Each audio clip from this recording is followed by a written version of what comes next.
중국의 반응 알아보겠습니다. 지난 75일 동안 북한의 도발이 없어서 한반도 상황이 안정적으로 관리되고 있다고 본 중국 정부 입장에서는 당혹스러울 수밖에 없을 것 같은데요. 베이징 연결해 봅니다. 박기천 특파원. 네, 베이징입니다. 일본의 반응은 상당히 빨랐습니다. 이번 미사일 발사와 관련해서 중국 반응 나왔습니까?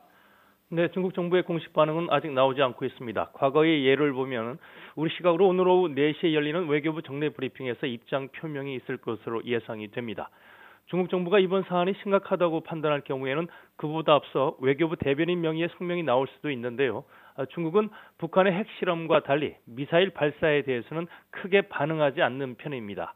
오늘도 안보리 결의에는 북한의 탄도미사일 기술 개발 활동에 대한 명확한 규정이 있으며 중국은 북한이 안보리 결의를 위반한 것에 반대한다는 수준의 비판과 함께 대화를 통한 북한 문제 해결을 관련국에 거듭 촉구하는 정도의 입장이 나올 것으로 예상됩니다.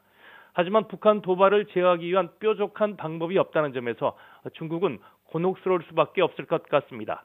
얼마 전 시진핑 국가주석의 특사 자격으로 북한을 방문했던 숭타오 중국 공산당 대외연락부장이 김정은을 만나지 못하고 돌아올 정도로 북한에 대한 중국의 영향력이 예전만 못하다는 평가가 나오고 있습니다. 이런 가운데 미국의 압박은 더 거세지고 있는 형국입니다.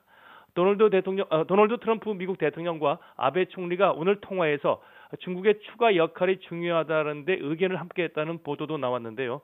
말을 듣지 않는 북한과 계속 압박하는 미국의 틈바구니에서 중국의 고민이 깊어지고 있습니다. 지금까지 베이징에서 YTN 박기천입니다.